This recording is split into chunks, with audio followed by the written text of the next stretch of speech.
Hi friends, இப்போ நம்ம Pandya stores பார்க்க போகிறோம். பாண்டிய ஸ்டோர்ஸில் படியில் பல்லு போன கிளவியெல்லாம் உட்காந்துட்டு பட்டாணி தின்னுட்டே பேசுவாங்களே, அந்த கதை தாங்க நம்ம ராஜியோட நாத்தனார்ட்ட சும்மா எல்லாத்தையும் நெய்ன்னு குறை சொல்லிக்கிட்டே இருந்தது. கடுப்பாயிடுச்சு. இதே நம்ம அந்த காலத்துலேருந்து கூச்சி வந்திருக்க மாட்டுக்கு அப்படிங்கிற மாதிரி ஆயிடுச்சு. ட்ரெண்டிங்கில் இருக்காங்க நம்ம கோமதி அம்மா, ட்ரெண்டிங்கில் இருக்க கோமதி அம்மாவுக்கு இப்படி ஒரு மகளா அப்படிங்கிற மாதிரி ஆயிடுச்சு. சரி விடுங்க, என்ன பண்ணுறது, வீட்டுக்கு வீடு வாசப்படிங்கிற கதையை ஒவ்வொரு இடத்துலையும் ஒவ்வொரு மாதிரி இருப்பாங்க. அதெல்லாம் அட்ஜஸ்ட் பண்ணி தான் போகணும். கடைசியில் ஒவ்வொன்றா பேசிகிட்டு இருக்க ஆரம்பிச்சிருச்சு. அப்புறம் கோமதி அம்மாட்ட என்ன சொல்ல ஆரம்பிச்சிருச்சு, நீ வந்து உன் மருமகளுக்கு ரொம்ப இடம் கொடுக்குறமா, அப்பெல்லாம் கொடுக்காத. நீ வந்து இவங்க 2 பேத்தையும் வச்சிருக்க மாதிரி அவளையும் வச்சிடாத. இதுங்களா தான் தலைக்கு மேலே இற விட்டுட்டேன், அதையாவது தலையில தட்டி உட்காரவை அப்படின்ட்டாங்க.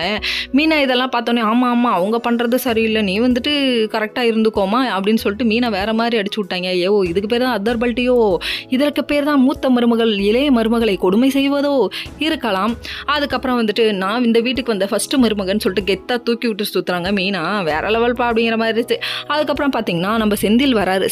செந்தில் வந்தோடனே வாய் சும்மா இருக்குமா, இங்கே வாடா தம்பி, இங்கே பாடுற உன் பொண்டாட்டி என்ன சொல்கிறான்னு சொன்னோன்னே உடனே பொண்டாட்டியை விட்டு கொடுக்க முடியாமல் அவர் என்ன பண்ணுறாருன்னா, என் பொண்டாட்டி உன்னை பற்றி எவ்வளோ பெருமையாக சொன்னா திரும்ப இங்கே வா உன்னை சொல்கிறேன்னு சொல்லிட்டு கூட்டிகிட்டு உள்ளே போயிட்டாங்க. மீனாவை எதுவும் சொல்லிடக்கூடாதுன்னு வேறு லெவலில் உஷாராக இருக்கார். இப்படி எல்லா புருஷனும் இருந்தால் இவ்வளோ நல்லாயிருக்கும் அப்படிங்கிற மாதிரி தான் இருக்குது.